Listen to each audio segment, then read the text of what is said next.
division at 8-1, followed by the Giants at 6-3. We're joined once again by Rob Parker. Rob, you have been a Cowboy hater and a doubter this Thank season. you, Joy. Yeah. What, Joy? I thought you were on my side. I'm always on your side, but I have to be honest. So you have been. I have to be honest. Who is the biggest threat to them in the East? I'm going to say Skip Bayless and Shannon Sharp, the New York Football Giants, and I'll give you my reasons. I think when you have a team, first of all, we know their defense was horrible last year, last place, and they moved up to like 15th. They've gotten better. But when you have a quarterback in Eli, who's not putting up any great numbers this year, but he has won 2 Super Bowls, and I've seen this guy be able to perform at that level. So to me, he could always catch fire or make the plays or make the throws that you need to make. And then you have Odell Beckham Jr., who's a big play receiver and can make things happen. Again, take a game that maybe you're losing and then at the last second, make a play and do that. So when you add all 3 of those things together, improving defense that's better, experienced veteran quarterback that's won 2 Super Bowls and went on the road to win both of them and won big games, and a big play receiver, I like the Giants out of all the other teams. I think they're the team that could beat Dallas or give them an issue as far as the East. So I was hoping your answer would be there's no threat to my Cowboys because you have finally seen the light and bought completely into my Cowboys. I don't know about all that, but I ate a lot of crow, and trust me, on Twitter, people got all Dallas Cowboy Nation. They're on you? They're on me big time. How I ate about crow. Bengals Nation? Are they on you? After last night, my goodness, I watched that entire game. What a waste of time. The biggest threat to the Cowboys in the East, Jerry Jones. Because he's really the only one that can upset That is the right answer. That is a good answer. I understand what you're saying. But you know what? I'm going to take Washington because I at this present time, I believe I trust Cousins more than I trust Eli and Wentz. He's no longer third cousin? No, he's still third cousin. But he about to drop down. He's about to be off the list. But you look at the schedule. They don't have an easy schedule. They got 4 of the last 7 games on the road at Dallas, at Arizona, at Philly in consecutive in 3 weeks back to back. I just believe in him. I mean, 13 touchdowns, 4 interceptions over his last 7 games. He's the second least sacked quarterback in the NFL behind Oakland's Derek Carr. I like what I'm seeing. I think their offense behind the Cowboys has the most potential in that division.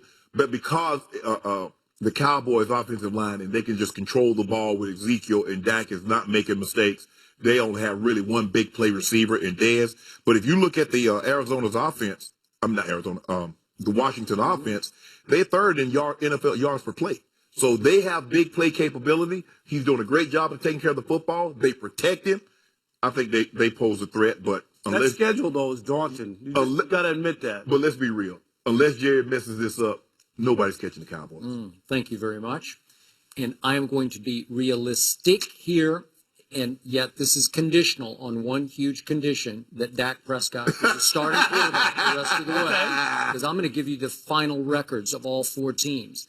My Cowboys, and I'm being completely objective and realistic here, are going to finish 13-3. So they got 2 losses. So I got 2 losses. I'm not going to tell you which 2 they are, but as you always say, well, just because you pick a team, you can't pick them to win every game. I would like to see them go 15-1, and Dak may have to go 15-1 to keep his job. But beside that, the realistic view of this, because they have 4 home games, Baltimore, Washington, the Buccaneers, and Lions. I think they can win those 4 home games, and then I'll leave the rest to your imagination. But I am with you, and I've said this from the start. The team that you picked to win this division, I do fear because of Eli Manning. There's good Eli, there's really bad Eli. But if you get good Eli on the right day, he can beat you. I don't know what you're going to get from him, and mostly it was good Eli at Jerry World on opening day, and the final score was 20-19, Eli over Dak. But it was Dak's first start as a raw rookie quarterback drafted in the 4th round. Correct. I got the Redskins going 9-6-1. And the Giants, I got 10-6. 10-6. Yeah, that tie hurts. Yeah, it does. 9-6-1, so just half game back. But that could keep you in contention for a wild card. And then I got the Eagles, who have the toughest schedule by far to me, at 9-7. And they got Carson Wentz, and Dak is better than Carson Wentz. And I told you that from the start.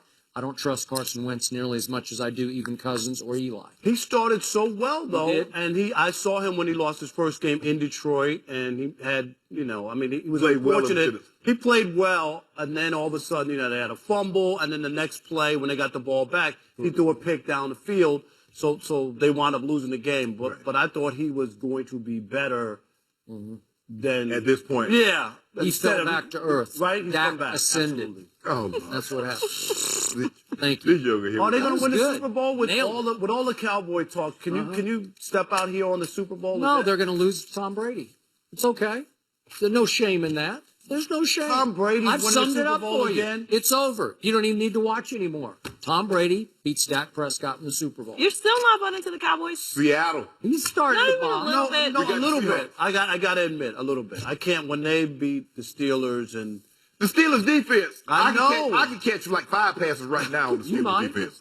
but still they came back twice in that game, Yeah. right, to win. That's what you start to look at. Hey, You look at 42 seconds left on the road at Pittsburgh. You don't want to look at Pretty the great. defense. You still ain't going. I don't wanna You look at still it. haven't mentioned the Steelers defense. no, I understand, but you still got to execute on the other side of the ball, right? You gonna have, You do. as Even bad as with that, them there. Half execution against that defense to get you. That's fair. And Rob, you shouldn't give completely up on your Bengals prediction. Bengals to the Super Bowl. They're 3-5-1, but who in that division is running away? Is Baltimore? Nobody. Pittsburgh? Nobody. So you still But got a that's why shot. last night was a big game for them. I thought that the same thing when they had the standings. I looked and I said, they're still in this. And then what happened? I still give them a shot to win this division. You know I do. What? Baltimore, with all their injuries, is gonna end up winning this division. With all their By injuries they have. default? Yep. But they're about to lose a game this Sunday, so that'll be a setback to 5-5. No big You're joke. picking them? What? Oh, wait a minute. Somebody jumped You out gonna on do the it? end of the limb already. I heard it. We picked the game on Friday. I thought we picked games on Friday. gotta It's go. Tuesday, and Yeah, you're already making get picks. out there. I heard it, Rob, though. thanks for I joining heard us. it going there. Coming up, will Derek Carr deliver a division title to Oakland this year? Colin Cowherd joins the debate next. Harden are all nearly averaging triple doubles. Westbrook, LeBron, Harden. So far this season, I'm sorry about that. So far this season, Westbrook leads the league with 3, and they're the only 3 players with triple doubles this season. We're joined by NBA analyst Chris Broussard. Chris, welcome. Thank you. Who has the best chance of averaging a triple double? First of all, I don't think any of them will average a triple-double, but if I had to pick one, I would say Westbrook. And I'll say Harden will not get there. I think Harden's got a great chance to lead the league in scoring and assists. I don't think he'll get the rebounds. He's averaging 7.9. Right. In his first 7 seasons, he only averaged more than 5 once. Yeah. Last I year, know. averaged 6. So he's not with doubling his career average. Okay, he's out.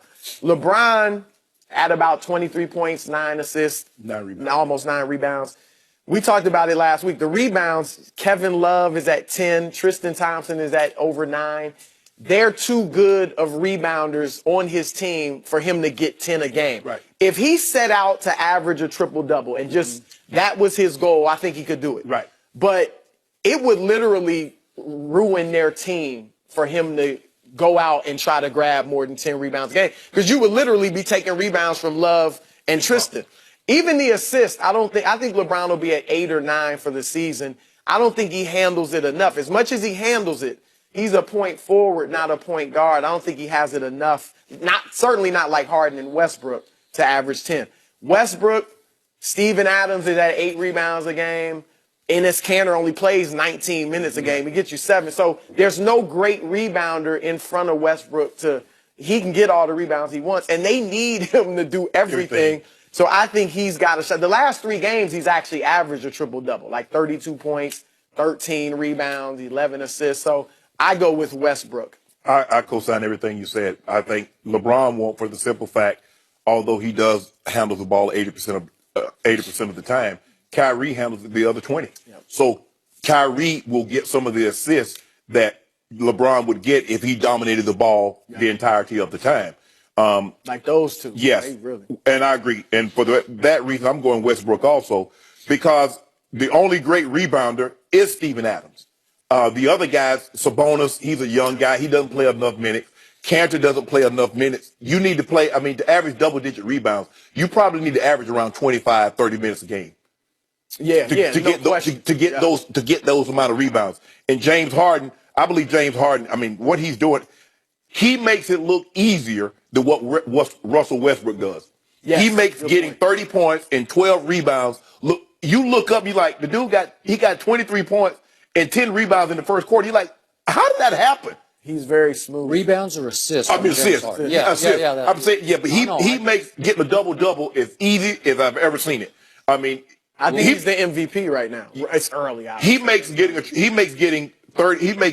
scoring those points and assists easier than Magic Johnson. And Magic Johnson, I think, is the greatest assist man. Well, James has the ball in his hands like 90% of the time. They right? didn't do that back then as much. See, Magic was getting easy because he dumped it down to Kareem and Kareem throw the sky hook, or he hit Worthy on the fast break and the Statue of Liberty dunk.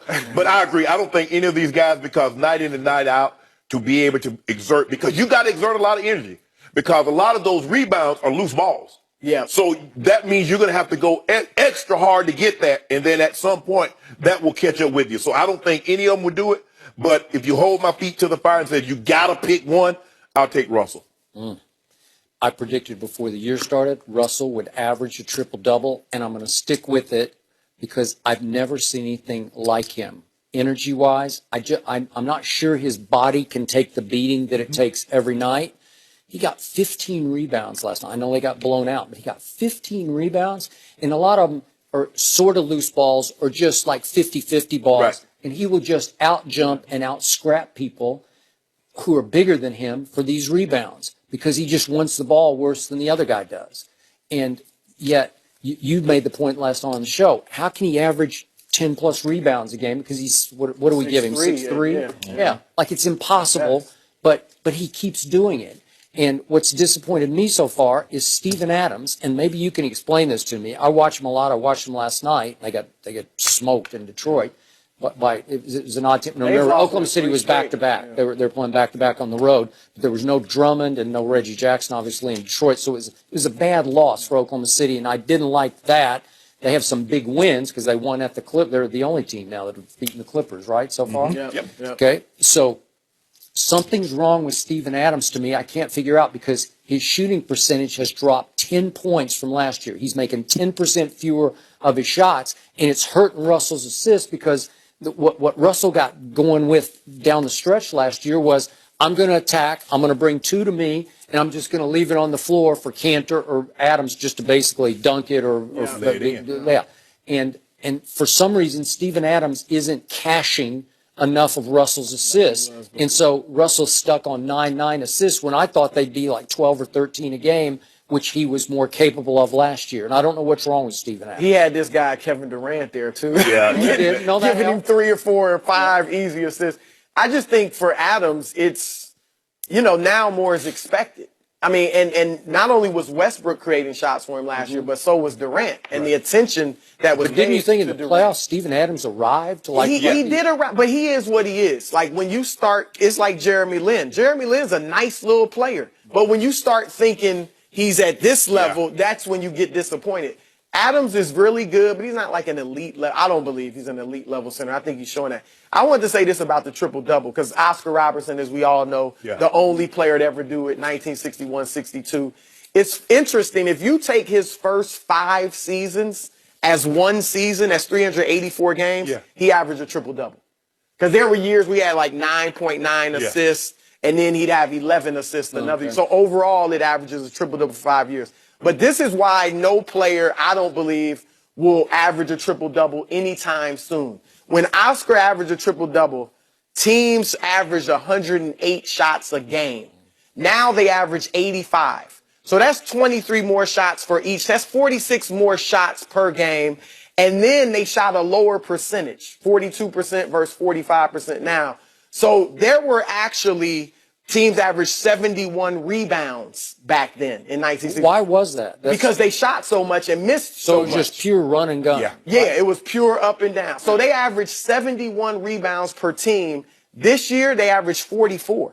So that's 54 more rebounds available per game. Yeah. I mean, Robertson, the year he averaged triple-double, he was a third leading rebounder on his team. Yeah. So these guys are actually getting a higher percentage of their rebounds their teams So and the the games. degree of difficulty now Yeah, is much harder. Yeah, than it much was harder. because I look at Oscar's numbers, or I look at Wilt's numbers, and I say, Will average- averaged 26 rebounds that year. Yeah, and he didn't win the MVP. Bill Russell won it. Yeah, That was so- the same year. Wilt went 50-25. Yeah. Oscar had a triple-double, and Bill Russell won the MVP. Yeah, exactly. I will say this: I do think LeBron's degree of difficulty is lower. Like he's just so much bigger than Than the Russell. other two. Yeah, I like agree. and he's in such superb shape, and he is very durable. God bless him. And if he really put his mind to it, he doesn't need it, but I think he's capable of doing this. But it would be at the expense of I don't know, Kevin Love's rebounds or whatever, or Kyrie's assists. It would mess up chemistry too. Maybe a little bit, Don't you think? but he's close now. I mean, he just sort of He's like he's never just been rolling out of able to- bed and he's real close, right? It's interesting. He's never gotten over that hump of double-figure rebounds or points. You know, he's always been Or around assists, 8 you mean. and 7. Yeah, or assists. I think if J.R. Smith needs, because he's feeding J.R. on a lot of threes and J.R. hasn't found his rhythm yet. I think once J.R. starts shooting better from the three, I don't think he can get a triple-double, but I think he can average around 23 and 10 assists. Yeah, I think he could. And with that, he'll win the MVP because these other teams, harden them, they won't win enough games. They won't win enough games to overtake If they win, I think they have to win at least 50. Yes. And I think at the end of the year, LeBron will end up being the Cavs' leading scorer too. He's 1 point behind Kyrie. Yeah. I think LeBron will slowly raise. So his he doesn't average. care about No, I was scoring. just gonna- though. you took the It's not- words that's out not of his my mouth. I don't think priority. he gets you 25 without even trying. I mean, the man averages. She's been listening to Skip too much. They must go out to I lunch am every just day after repeating the show. what We've never LeBron gone James out to said. I'm just repeating what he said. Chris, that's why we call her Miss Petty. She's petty like that. I'm only repeating little what LeBron James jabs, little said. passive aggressive. I keep it the real. only smart one on this show. Possible. You done rubbed off on the Skip. You Great petty. stuff, Chris. Definitely. Thanks for joining us. Coming up, who's the biggest threat to the Cowboys in the NFC East? Rob Parker is back to debate that next.